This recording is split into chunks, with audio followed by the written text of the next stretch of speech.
안녕하십니까. 네, 반갑습니다.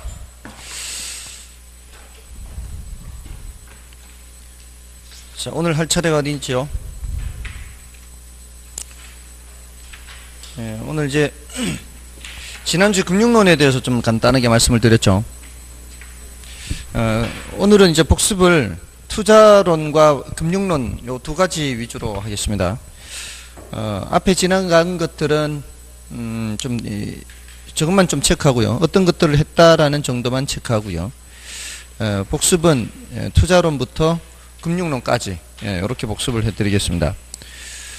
일단 제일 먼저 첫 번째 주에 했던 내용이 뭐죠? 첫 번째 주에 했던 내용은 총론이었어요. 이제 부동산 개념 하는 게 있었죠. 부동산이 뭐냐? 그리고 부동산 분류를 했습니다. 부동산 분류. 그 다음에 부동산 특성, 부동산 속성. 요거는 나중에 해도 된다 그랬고, 요게 좀 더 중요하다 그랬고요.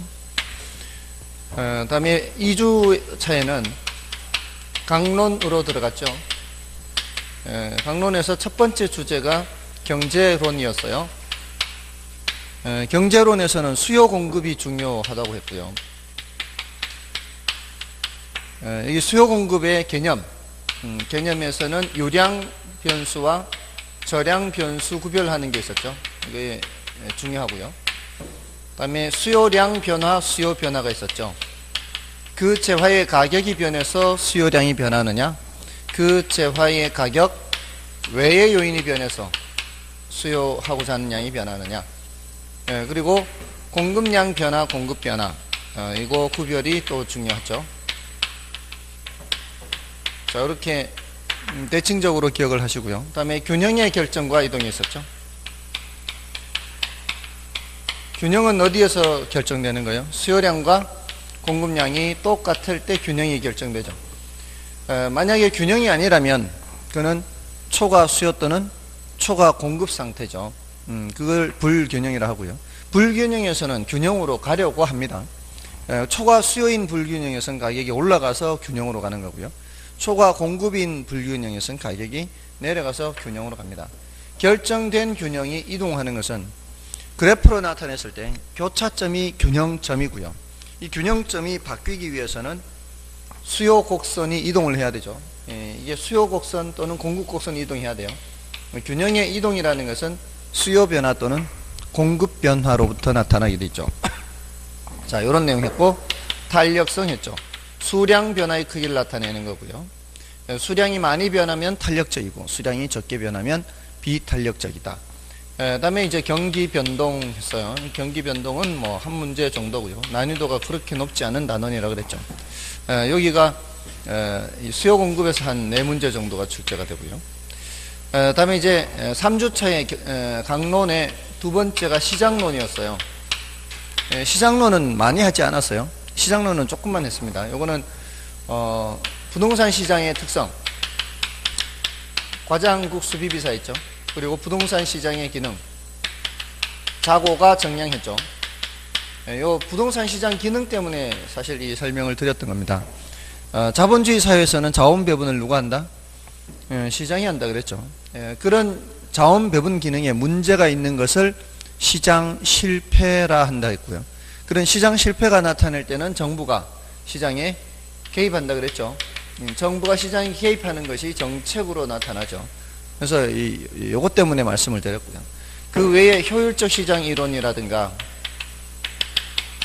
그 다음에 입지론, 그 다음에 지대론,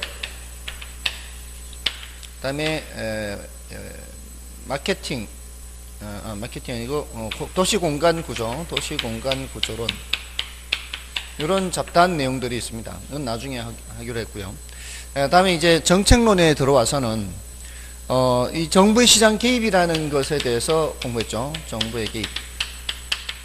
정부가 개입하는 것은 시장이 뭔가를 못하기 때문에 여기 문제가 있어서 개입하는 게 한 가지가 있죠.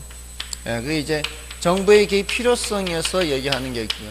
정부의 개입 수단에서 얘기하는 게 있는데, 요 시장 기능에 문제가 있어서 개입하는 것은 요 필요성에서 얘기를 하죠. 왜 개입하느냐? 시장 실패를 수정하기 위해서. 또 하나는 사회적 목표를 달성하기 위해서. 이거는 이제 처음서부터 시장이 할 수 없는 거죠. 사회적 목표를 달성하는 것은 민간이 할 수 없는 거예요. 민간이 할 수 없으니까 이제 정부가 개입하는 거고요. 시장한테 맡겨놨는 그 기능을 다 하지 못하니까 그 시장 실패를 수정하기 위해서 개입하는 것이 있고요. 그리고 어떻게 개입하느냐 할 때 직접 개입하는 게 있고 간접 개입하는 게 있고 토지 이용 규제가 있죠. 자, 여기서 직접 개입은 정부가 선수로 뛴다 그랬죠. 수요자나 공급자가 돼버리는 거고요. 이거는 각종 지원이나 보조 이런 것들이 있었어요. 그 다음에 토지 시장에 개입하면 토지 정책이 되는 것이고요. 주택 시장에 개입하면 주택 정책이 되죠. 그리고 부동산 조세에 대해서도 언급을 했죠. 여기에서는 지역지구제가 대표적이고요. 앞으로 이걸 공부할 거다라고 했어요. 그리고 지역지구제를 시행하는 과정에서 문제가 생길 때 그 대책으로 나온 게 개발권 양도제, TDR, 토지 비축제도 뭐 이런 거 했고요. 여기서는 임대료 규제, 시장 임대료가 너무 높다라고 판단하기 때문에 시장 임대료보다 낮게 규제하는 거죠. 분양가 규제도 성격은 똑같지만 이거는 분양시장에서 규제하는 거고요. 설명은 여기에 대해서 조금 이제 소개했었죠. 다음에 이제 임대료 보조라는 것도 있죠. 돈을 보태주는 거죠. 보태주면 임차인들이 수요를 증가시키고 그 과정에서 임대료가 올라가게 되면은 임대인들도 단기적으로 혜택을 볼 수 있다는 거죠. 임대료 보조가 임차인한테 보조해 주는 거지만 공급자에게도 도움이 될 수 있다는 거죠.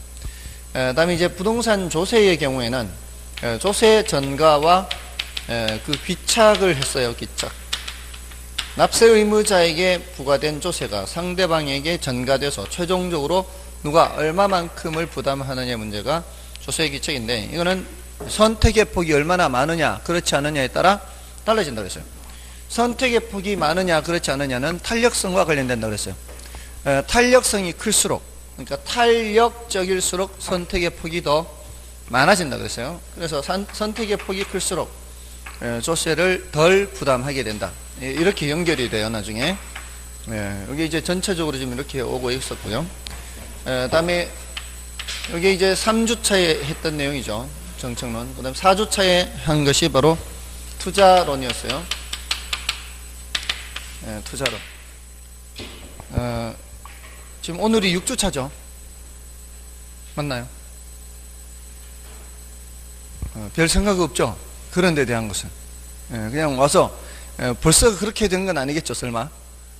몸이 가자고 하니까 그냥 저절로 따라 나서게 되는 건 아무 생각 없이 설마 그러진 않겠죠. 예전에 초등학교 다닐 때 혹시 그런 적 있는지 모르겠네. 학교를 이제 일찍 갔다 오니까 오후에 낮잠을 잘 때가 있죠. 오후에 낮잠을 자고 해질 무렵이 되면은 이게 아침인지 저녁인지 헷갈려가지고 오후 잠 자고 나서 아침인 줄 알고 가방 메고 학교 간 적 혹시 있나요? 놀란 적이 있어요? 그런 적이 있으시긴 하죠. 그런 적 없었어요? 있죠. 이게 이제 자연스럽게 습관이 그렇게 돼 있다 보니까 혹시 오늘 그렇게 오신 건 아니죠? 자, 아무튼 투자론에서는 지렛대 효과였어요. 지렛대 효과는 타인 자본을 사용하는 효과라 그랬어요. 타인 자본을 사용할 때는 뭐를 줘야 돼요? 이자를 줘야 되죠. 근데 그 이자 주는 것보다도 높은 수익을 내면 이자 준 만큼 빼고 남는 것은 내 것이 되는 거죠. 그래서 내 돈이든 남의 돈이든 모두 다 10%씩 번다라고 했을 때 남의 돈이 10% 번 것에 대해서는 만약에 남의 돈 사용 이자율이 5%다 그러면은 이자 5%만 주고 나머지 5%는 내가 챙길 수가 있죠. 그러면 내가 번 수익률은 10%보다 더 올라가게 되는 거죠. 그 이제 15%가 되느냐 20%가 되느냐 하는 것은 남의 돈을 얼마나 많이 사용하느냐에 따라 달라져요. 남의 돈을 많이 사용하면 많이 사용할수록 나한테 얹어지는 거는 더 많아지겠죠. 맞나요? 기억나십니까? 그게 제가 이렇게도 말씀을 드렸나요? 지렛대 효과를 말씀을 드릴 때 누가 제가 놀고 있는데 일당 10만원 줄 테니까 와달라고, 일당 10만원 줄 테니까 와달라고요. 그래서 알겠다고 대답을 해놨는데 잠시 후에 또 연락이 왔어요. 너 같은 사람 한 사람 더 데리고 오라고, 사람이 더 필요하다고. 그러니까 옆에 어차피 노는 놈이 한 놈이 있어서 그 놈한테 야 5만원 줄 테니까 일하러 갈래? 요렇게 얼마 받기로 해놓고는 10만원 받기로 해놓고는 데리고 가는 애는 5만원 주기라고 데리고 가는 거죠. 그렇게 해서 받기는 얼마 받는 거예요? 다 1인당 10만원씩 다 받는 거죠. 내가 받기는. 그래 놓고는 주기는 5만원 주고 나머지 5만원은 내가 챙기는 거죠. 이거와 거의 유사한 거죠. 남의 돈을 빌려올 때 이자 주기로 한 그것은 얼마 안 되는데 그걸로 낸 수익률은 높은 수익이 되면은 이자 주고 남는 거는 내가 챙기는 거죠. 그래서 그런 경우 우리가 원하는 게 그게 바로 정예 지렛대 효과입니다. 그 정예 지렛대 효과가 우리가 바로 원하는 것이고요. 근데 예상대로 안 되면은 뭐가 나타날 수 있어요? 부해지가 나타날 수 있죠. 주기로 한 이자보다도 낮은 수익을 내버리면 그 이자를 채워줘야죠. 그 이자를 채워주기 위해서는 내가 번 수익을 떼서 주거나 그게 모자라면 오히려 내 원금에서 나와서 보태줘야 돼요. 그런 경우에는 이제 부의 지뢰가 되죠. 그래서 이 지렛대 효과는 정의 지뢰도 있을 수 있고 부의 지뢰도 있을 수 있고 영의 지뢰가 있을 수도 있습니다. 중립적 지뢰라고도 하죠. 요거는 남의 돈을 사용해도 자기 자본 수익률에 영향을 미치지 않아요. 왜? 이자율만큼의 수익률을 냈기 때문에 남는 것도 모자라는 것도 없어요. 그럼 자기 자본 수익률은 똑같게 되는 거죠. 자, 요 지렛대 효과를 했었고요. 그 다음에 위험과 수익이었습니다. 자, 위험이라는 것은 예상치로부터 벗어날 가능성이라고 그랬어요. 손실 볼 가능성만 생각하면 안 된다 그랬죠. 어떻게 될 가능성도 있어요. 수익이 크게 날 가능성도 있죠. 그게 위험이라고 그랬어요. 그러니까 예금 같은 거는 예상치로부터 벗어날 가능성이 있어요, 없어요? 예금 같은 거는 예상치로부터 벗어날 가능성이 없죠. 그러면 위험이 없는 거죠. 근데 펀드 이런 것들은 예상했다고 예상된 대로 되는 건 아니죠. 이런 거는 위험이 있는 거고요. 근데 그 위험이라는 게 예상치에서 많이 벗어날 가능성이 있느냐 그렇지 않느냐. 주식 직접 투자는 어떻습니까? 주식 직접 투자는 예상치로부터 벗어날 가능성이 굉장히 크죠. 편차가 큽니다. 이런 거는 위험이 큰 거고요. 펀드 같은 건 위험이 적은 거죠. 뭐 부동산 투자도 주식에 비해서는 위험이 적다 이렇게 얘기를 하죠. 그래서 위험이라고 하는 것을 예상치로부터 벗어날 가능성 이렇게 기억을 해야 되고 그 위험의 크기를 측정할 때는 뭐로 측정한다 그랬어요? 표준 편차나 또는 분산으로 측정한다 그랬어요. 표준 편차를 제곱하면 분산이 돼요. 그 다음에 수익은 뭘로 측정하고요? 수익은 평균, 가중평균. 무게를 더한 평균이다. 가중평균 말씀드렸나요? 가중평균 말씀드렸어요? 이거 말씀 안 드렸어요? 가중이 무게를 더한다 이런 의미예요. 무게를 더한다. 무게를 더한다는 게 예를 들어 여기 한 가운데 이제 균형을 잡고 있는 층저울이 있어요. 여기에 줄을 이렇게 올리죠. 똑같은 무게의 줄을 양쪽에 끝에 올렸을 때 한 가운데에 있어야 균형을 잡겠죠. 맞나요? 근데 여기에 줄을 한 개 더 올리면 똑같은 무게의 줄을 한 개 더 올리면 이쪽으로 기울겠죠. 이쪽으로 기울면 얘의 위치를 옮겨야 균형을 잡을 거예요. 균형 잡으려면 요놈의 위치가 어느 쪽으로 가야 될까요? 오른쪽으로 가야 되겠죠. 설마 여기서 왼쪽이라고 하면 안 되고 일단 오른쪽으로 가는데 오른쪽에 어느 정도쯤이면 될까요? 오른쪽으로 어느 정도쯤이면 예를 들어 숫자로 나타냈을 때 뭐 반이다, 3분의 1이다, 3분의 2다, 뭐 4분의 3이다 뭐 이렇게 어느 정도 가면 될 것 같아요. 느낌에 예? 요 위치와 요 위치의 한가운데. 그런 느낌 드나요? 그런 느낌 안 들어요? 느낌대로 느낌. 반? 요 길이의 반? 말을 하세요, 말을. 3분의 1.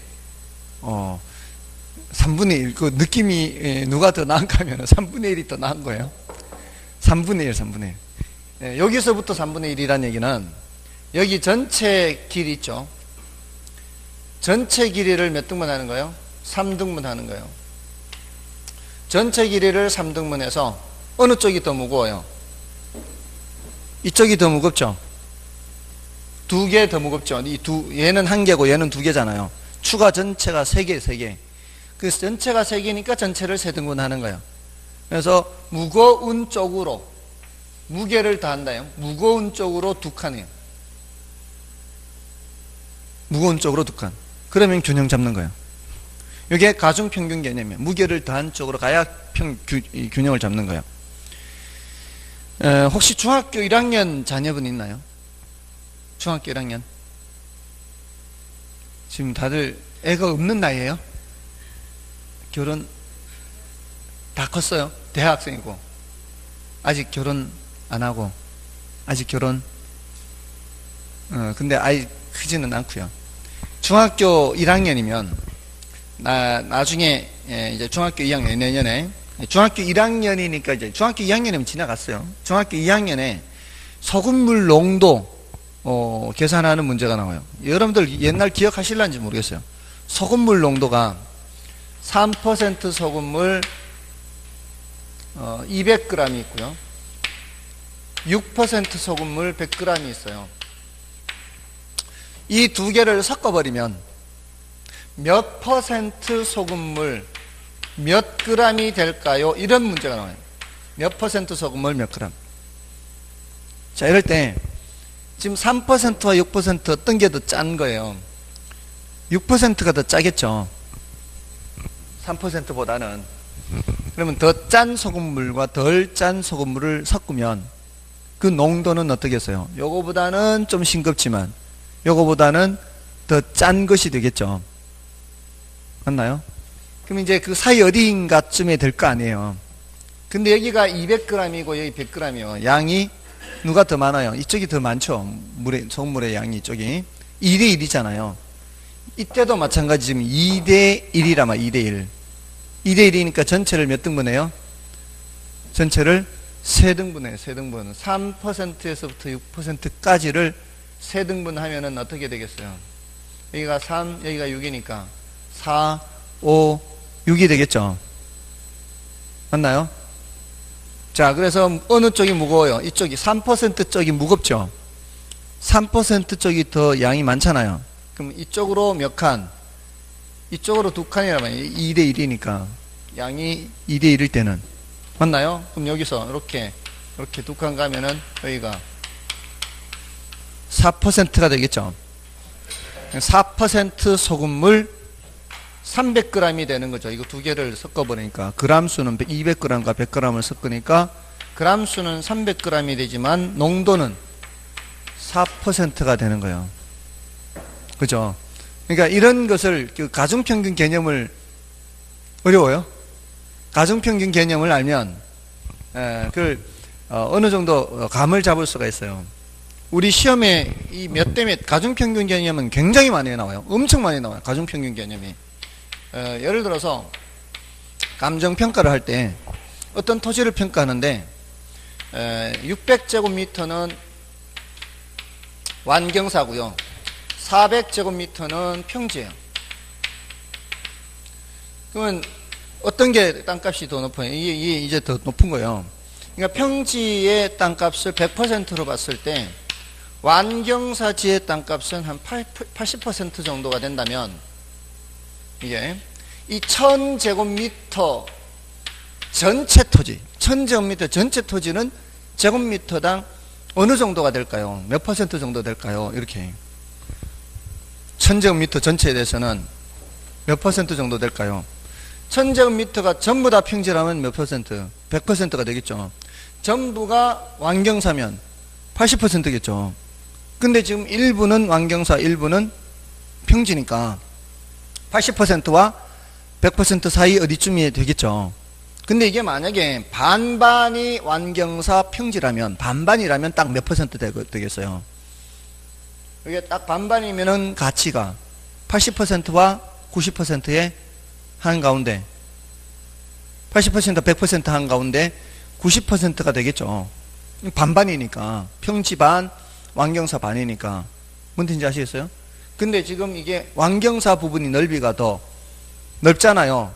그러면은 느낌상 이게 뭐보다는 적다는 거 알 수 있어요. 90%보다는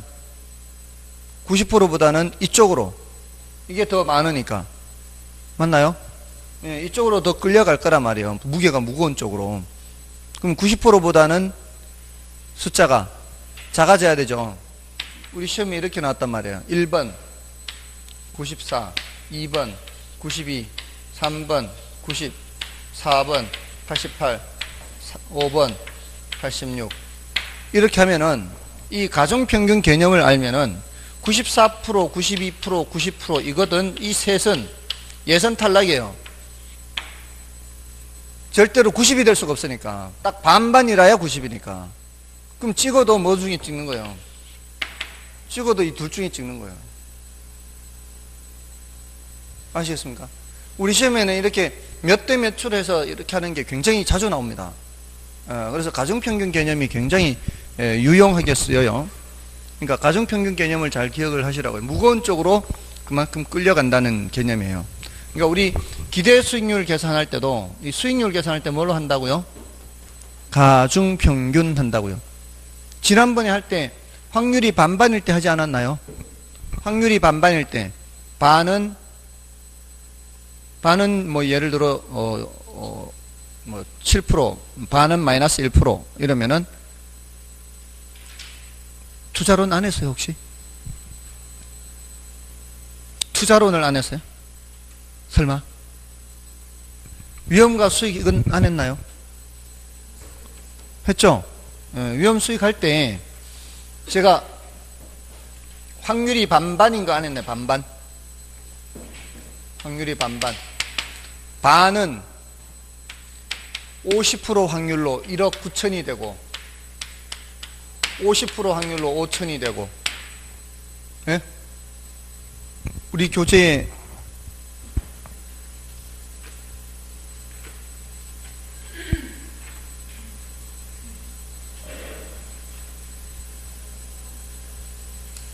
호황불황,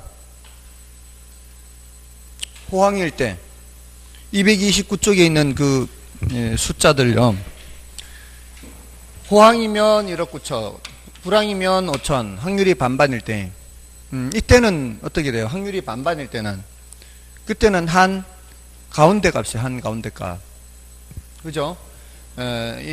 잘 될 때는 1억 9천, 못 될 때는 5천 하면은, 지금 시점에서는 얼마라고 생각해야 합리적이에요? 1억 9천과 5천의 한 가운데 1억 2천이라고 생각하는 게 가장 합리적이라는 거죠. 근데 잘 될 때 1억 3천, 못 될 때 1억 1천, 이것도 확률이 반반이라면 이것도 예상치 계산할 때 뭐예요? 1억 2천으로 해야 되죠. 그때는 이제 확률 반반인 경우를 얘기했죠. 확률이 반반일 때는 한 가운데 값이에요. 한 가운데. 여기도 확률이 반반이면은 한 가운데죠. 여기가 500제곱미터, 여기도 500제곱미터면은, 그러면은 그 한 가운데가 균형 잡는 것이에요. 방금 천칭적으로 했을 때 이게 무게가 똑같으면 어디를 가야 돼요? 한 가운데를 가야 되는 것처럼 지금 한 가운데요. 근데 확률이 이쪽이 더 높다면 어떻게 된단 말이에요? 확률이 이게 더 높다면 여기가 40%, 여기가 60%, 이러면은 무거운 쪽으로 끌려가게 돼 있다고요. 무거운 쪽으로. 그럼 1억 2천에서 어느 쪽으로? 더 위쪽으로 간다는 거죠. 위쪽으로. 여기서도 마찬가지잖아요. 한가운데고 90%인데 이게 더 양이 많으면은, 더 양이 많은 80% 쪽으로 끌려간다 이 말이에요. 양이 많은 쪽으로 끌려간다 이 말이에요. 그게 무슨 개념? 가중평균이에요. 만약에 이게 700제곱미터고 이게 300제곱미터면 어떻게 되겠어요? 그럼 더 80쪽으로 끌려가겠죠. 그럼 이게 800제곱미터, 이게 200제곱미터면 더 80쪽으로 끌려가다가 전부 다가 1000제곱미터가 다 완경사면 80이 되는 거죠. 그러니까 비중이 크면 클수록 점점 평균치는 어떻게? 평균치는 그쪽으로 내려가는 거예요. 아시겠죠? 지난주에 포트폴리오도 했죠. 포트폴리오 했는데 만약에 분산 투자를 하라고 했어요. 분산 투자를 하라고 했는데 하나는 둘 다 수익률이 하나는 수익률이 10% 나오고 하나는 수익률이 마이너스 10% 나왔어요. 그러면은 똔똔일 것 같지만 10% 수익률에는 100만원 넣어놓고요. 마이너스 10% 수익률에는 900만원 넣어놨어요. 그럼 어떻게 되겠어요? 비중이 큰 쪽이 손해가 많잖아요. 비중이 작은 쪽이 수익이 적은 셈이거든요. 똑같은 마이너스 10이고 플러스 10이라도 그럴 때는 어떻게 된단 말이에요? 손실이 크게 나타난다고요. 비중이 큰 쪽에 끌려가게 돼 있다고요. 이게 무슨 평균? 이게 무슨 평균? 가중평균. 무게가 무거운 쪽으로 끌려가는 게 가중평균. 됐나요? 그래서 가중치라 그래. 가중치. 여기서는 가중치를 0.6, 60%니까 여기는 0.4. 여기서는 이렇게 하면 가중치가 0.6, 0.4. 그렇게 해서 가중평균을 하는 게 뭐라고요?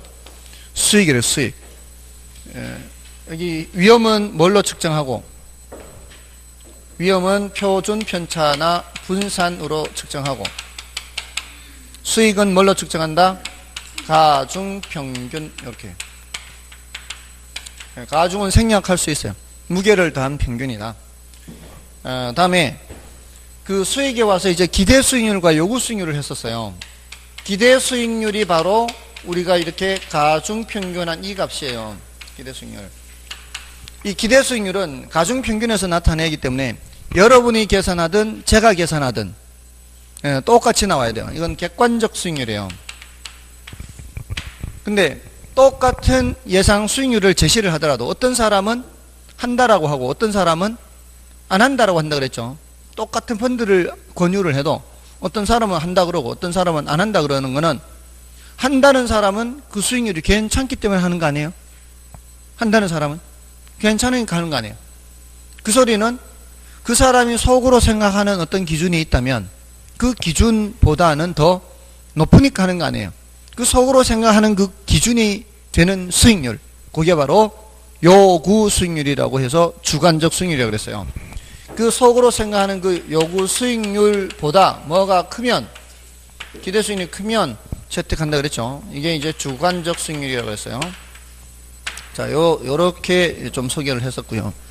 물론 이제 위험에서는 위험의 유형에서 사금법인요, 사업상 위험, 금융적 위험, 법적 위험, 인플레 위험, 유동성 위험 여러 가지가 있지만 그 중에서 사업상 위험을 말씀을 드렸어요. 우리가 어떤 사업을 할 때 제일 걱정되는 게 뭐예요? 장사 안 되는 거라 그랬잖아요. 그 장사 안 되는 게 다 시장 상황에 따라 나타나는 거예요. 그게 바로 수요 공급입니다. 수요 공급. 수요 공급에 의해서 그래서 이 시장 상황에 따라 그렇게 달라지는 거죠. 그래서 시장 위험하고, 또 장사는 잘 돼도 사업을 망할 수 있다 그랬죠. 장사는 잘 돼도 불이 난다거나 또는 뭐 직원이 횡령하거나 이런 운영 과정에서 나타날 수 있는 포괄적인 위험을 운영 위험 이렇게 한다 그랬어요. 그래서 시장 위험, 운영 위험, 위치 위험, 특히 이제 위치 위험도 있다 그랬죠. 그래서 5가지 중에 뭐만 설명드렸어요. 그 사업상 위험, 사업상 위험 그 하나 말씀드렸어요. 시장 위험, 운영 위험, 위치 위험 할 때. 그리고 나머지 금융적 위험이나 인플레 위험은 나중에 좀 더 설명드린다 했고, 나머지 5개 중에 나머지 마지막 2개는 뭐 그렇게 난이도가 높지 않아서 여러분이 읽어봐도 큰 문제는 없을 겁니다. 그렇게 했고요. 나머지 이제 뭐 위험과 수익 관계라든가 위험 관리 기법이라든가 이런 잡다한 내용들은 나중에 하기로 했고요. 다음에 이제 포트폴리오 했고요. 포트폴리오는 분산 투자라고 그랬죠. 분산 투자는 위험을 줄이기 위해서 하는 거였죠.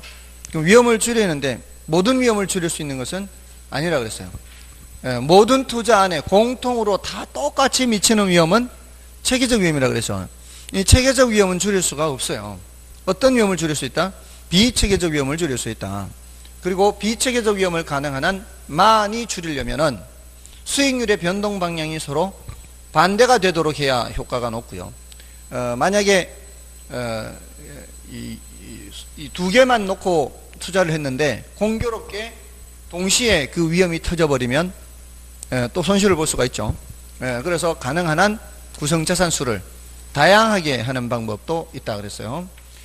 그런 내용들 이제 포트폴리오에서 설명드렸고, 그다음에 화폐 시간 가치였죠. 이 화폐 시간 가치는 이제 할증 할인하는 거 공부했어요. 할증 할인.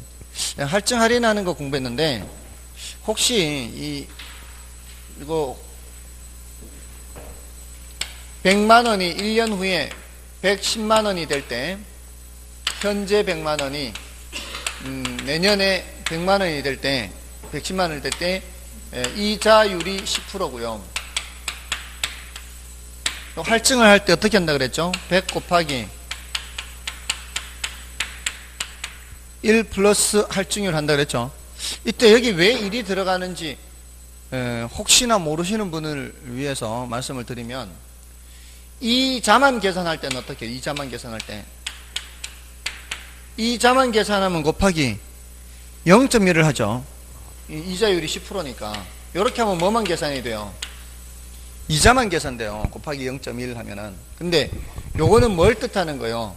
원금에다가 이자 더한 것까지 계산하는 거죠. 원금에다가 이자 더한 것까지 계산할 때는 1 플러스 0.1을 곱해야 된다 이 말이에요. 0.1만 곱하면 이자만 되는 거니까 여기 1은 원금의 크기에 해당하는 거예요. 이걸 전개를 하면 어떻게 돼요? 이걸 전개를 하면은 100 곱하기 1 더하기 100 곱하기 0.1 되죠. 이게 뭐란 말이에요? 이게 원금, 요거는 이자 이렇게 된단 말이에요. 근데 100이 모두 공통이니까 분배 법칙에 의해서 이렇게 괄호 속에 이렇게 집어넣은 거예요. 그래서 여기 1이 된 거니까, 그래서 요걸 1 플러스 0.1 할 때 요 1이 원금에 해당하는 것이기 때문에 2년 후에 또 원금 이자를 계산하려면 여기에다가 다시 110에다 1.1을 곱하죠. 그 소리는 110이 다시 뭐가 됐다는 얘기요? 110이 다시 원금이 됐다는 얘기요. 원금 이자가 더해진 게 원금이 또 됐다는 얘기는 이자에 이자가 붙는 구조다 이 말이에요. 요 10만큼 이자잖아요. 거기에 다시 10% 이자가 붙으면 만 원의 이자가 더 붙어서 120이 아니라 121이 된다는 거죠. 이렇게 해서 이자에 이자가 붙는 이런 구조를 복리 계산하는 거예요. 복리. 우리는 당연히 복리 계산으로 한다 이 말이에요. 그러니까 여기서 여기에 올 때 또는 10년 후에 금액을 계산할 때 여기에서부터 출발할 때 곱하기 뭘 한다 그랬어요? 1.1에 반복해서 10년이면 이렇게 10제곱 이렇게 한다 그랬죠. 이런 숫자는 문제에서 알려주니까 걱정하지 않아도 된다 그랬죠. 직접 계산하는 경우는 거의 없어요. 직접 계산하는 경우가 없고 문제에서 2.594 이런 숫자를 알려준단 말이죠. 그러니까 문제에서는 공식이다 이렇게 돼 있어서 이게 이자율이 몇이냐 기간이 몇 년이냐에 따라 숫자가 달라지니까 이런 표를 다 만들어 놨다 그랬죠. 이런 표를 다 만들어 놔서 우리는 어떤 표에 가서 찾으면 되는지만 알면 된다 그랬어요. 여기 똑같은 10% 10년이라 해도 여기 있는 숫자가 다르단 말이에요. 모두 표가 6개인데 제가 설명드린 거는 4개만 설명드렸죠. 그게 어떤 상황에 어떤 표를 이용하는지만 알면 문제가 없어요. 이게 현재 어떤 금액이 미래 얼마하고 똑같을까요? 이럴 때에는 어떤 표의 이름을 찾아야 돼요. 일시불이죠. 일시불. 한 번. 그 다음에 매 기간 말 불입하는 금액이 있어요. 매 기간 말 불입하는 금액이 있고 이때 이 금액들의 원금이자를 싹 다 합한 거죠. 모두 다 합한 거. 이거는 연금 형식이라고 그랬죠. 언제 가치를 구하려고 하는 거예요? 미래 가치. 그럼 이거는 뭐고요? 일시불의 미래 가치 계수표를 찾아야 되고요. 일시불의 내가 계수표. 이거는 연금의 내가 계수표를 찾아야 돼요. 그럼 이거는 미래 금액이 현재 얼마하고 같을까요? 하는 거하고 매 기간 말 불입되는 금액의 지금 합계액을 계산하는 겁니다. 이거는 뭐고요? 일시불의 현재 가치 계수표 이렇게 하고요. 이거는 연금의 현재 가시계수표에서 찾으면 돼요. 그 찾은 숫자를 뭐만 하면 된다고요? 곱셈만 하면 된다고요. 이런 경우에 매년 말 1억씩 10년간 1년에 10%씩이다. 할인되는 게 1년에 10%씩이다. 그러면은 10년이면 10번이야. 매년 말이니까 10번인데 원금은 1억씩 받으면 10억이지만 미리 받으면은 10억보다는 적게 되겠죠. 그 적게 되는 금액을 계산하려면 연금의 현가계수표 10년 10%에 가면은 6.145라는 숫자가 있다 이 말이에요. 그럼 그 6.145를 어떻게 해? 6.145 여기 1에다가 곱하는 거죠. 1에다가 1억 곱하기 6.145면은 6억 1,450 된다 이런 소리고, 이런 경우는 이 1억에다가 연금의 내가계수의 표에 10년 10% 가면 되는 거죠. 10년 10%. 그러면은 15.94라는 숫자가 있단 말이에요. 그 숫자를 가서 곱하기만 하면 된단 말이죠. 그러면 15억 9,400만 원. 이런 경우에는 일시불의 내가계수 10년 10%다. 좀 다 10년 10%를 적용하면은 이때는 2.594라고 그랬고요. 이런 숫자가 다 있단 말이에요. 그럼 1 곱하기 2.594 하면 되고, 이런 경우에는 0.3855 해서 이런 숫자가 다 있단 말이에요. 곱하기만 하면 된다 이 말이죠. 그러니까 우리는 상황을 기억해야 되는 그 상황. 한 번이냐 여러 번이냐, 그리고 또 한 번이냐 여러 번이냐, 현재 가치를 계산하느냐 미래 가치를 계산하느냐, 그것만 알고 지나가면 되는 거예요. 그 다음에 이제 현금 수지 측정했죠. 현금 수지 측정이 돈 들어오고 나가는 거였죠. 굉장히 중요하다 그랬죠. 현금 수지 측정에서는 돈이 들어오고 나가는 거 측정하는 거예요. 근데 그 중에서도 지분 복격은 중요도가 좀 낮고요. 영업 수지 계산하는 게 중요하다 그랬어요. 그래서 가유 순전후 이렇게 하라 그랬죠. 가가 뭐예요? 가능총소득이고요. 유는 유효총소득이고, 수는 순영업소득 또는 순운영소득. 저는 세전현금 수지 또는 세전현금 흐름 또는 세후현금 수지 또는 세후현금 흐름. 가유순전후 해놓고, 자, 이 가능총소득은 계산상 나올 수 있는 소득이죠. 실제로 저 소득만큼 얻을 수 있는 것은 아니에요. 그래서 그때 20칸에 한 칸당 500만 원 해서 1억 했잖아요. 근데 실제로 내 주머니에 들어오는 돈이 얼마예요? 그게 바로 유효총소득이죠. 유효총소득은 이거보다는 적겠죠. 이건 실제로 내 통장에 들어온 돈입니다. 통장에 들어온 돈이 계산상 돈과 차이 나는 이유는 공실, 또 불량부채 충당금 또는 대손 충당금, 손실이 발생하는 거죠. 그래서 차이가 나는 거고요. 다음에 여기서 여기 내려올 때는 뭐를 빼야 돼? 이제 경비 빼고 빚 갚고 세금 내고 이 3단계로 뺀다 그랬죠. 그러니까 이 남는 게 이렇게 생기는 거예요. 경비 빼고 순영업소득 남고요. 빚 갚고 세전현금 수지, 세금 내고 세후현금 수지. 자, 이렇게 했죠. 자, 이렇게 계산을 해서, 자, 이게 경비 빼고 빚 갚고, 빚이 부채 서비스액이고요. 세금 내고 영업소득세요. 자, 이렇게 해서, 자, 계산을 하면 이거 가지고 이제 투자 분석 기법을 적용하는 겁니다. 이 현금 수지가 측정이 된 후에는 투자 분석 기법이 적용되는 거죠. 자, 그래서 지난주는 여기서부터 했어요. 현금 수지 측정하면서 투자 분석 기법에 할업이 하는 게 있어요. 할업이. 할인 현금 수지 분석법이 있었고요. 어림셈법이 있었고요. 또 뭐가 있어요? 비율 분석법이 있어요. 여기 할인연금 수지 분석법은 할인한다, 현재 가치로 바꾸는 거죠. 이거는 화폐 시간 가치를 고려하는 방법이고, 이것들은 화폐 시간 가치를 고려하지 않는 거죠. 화폐 시간 가치를 고려하는 방법이 5가지 밖에 없다 그랬죠. 순수내 말고, 수는 수년가고요. 수는 수익성 지수, 내는 내부 수익률. 이게 현가 회수 기간이 있고요. 연평균 순현가 하는 게 있죠. 현가라는 단어가 들어가 있는 게 세 군데나 있어요.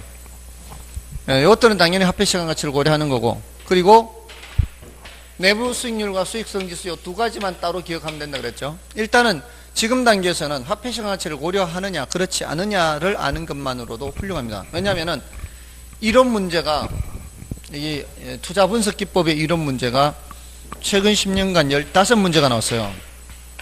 15문제, 최근 10년간. 그 15문제 중에 6문제가 이것만 알면은 맞출 수 있어요. 화폐시장 가치를 고려하느냐, 고려하지 않느냐. 여기서부터 지금 이 여러 가지 이 투자 분석 기법의 이론 문제 중에 이 말이에요. 여러 가지 투자 분석 기법의 이론 문제 중에 요 5가지가 여기에 속한다는 것만 알아도 맞출 수 있는 게 6문제 출제됐다고요. 그러니까 얼마나 간단하면서도 문제를 많이 맞출 수 있느냐는 거죠. 그만큼 중요하다는 얘기예요. 화폐시장 가치를 고려하느냐 고려하지 않느냐. 근데 여기 어림셈법과 비율분석법은 어림셈법에 승수법이 있었고, 비율분석법에 어림셈 승수법과 수익률법이 있었고요. 비율분석법에서는 대부채였어요. 대부채. 대부비율, 부채 감당률, 채무불이행률. 자, 이렇게 했어요.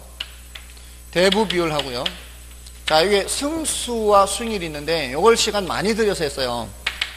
여기서 승수는 어떻게 번역하라 그랬어요? 몇 년 걸리느냐 이렇게 번역하라 그랬잖아요. 그럼 총소득 승수는 이렇게 물으면은 총소득으로 몇 년 걸리느냐 이렇게. 자, 그래서 제가 지난번에 이거 할 때 10억짜리 부동산이 4억은 내 돈으로 투자하고 6억은 남의 돈으로 투자한다라고 했을 때 가능총소득이든 유효총소득이든 총소득이죠. 그럼 가능총소득 승수는 물으면은 10년 이렇게 대답한다 이런 거죠.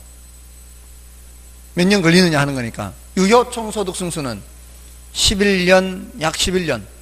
몇 년 걸리느냐 하는 거니까. 맞나요? 그러면 순소득 승수는 7천만 원으로 10억 회수하면은 약 14년 이렇게. 뭔 뜻인지 아시겠죠? 근데 세전연금 수지 승수는 하면은 몇 년? 13.3이라고 그랬죠. 얘를 회수한다 그랬죠. 그러니까 이 위에 것들은 얼마하고 짝짓기 해야 되고요. 10억 총 투자하고 짝짓기 해야 되고, 얘네들은 지분 투자하고 짝짓기 해야 되는 거예요. 일단 그것을 짝짓기 하는 게 굉장히 중요해요. 이론적으로도 그렇게 많이 물으니까. 지분 배당률 하면은 단어가 위에 이 중에 나오는 거예요, 이 밑에 나오는 거예요.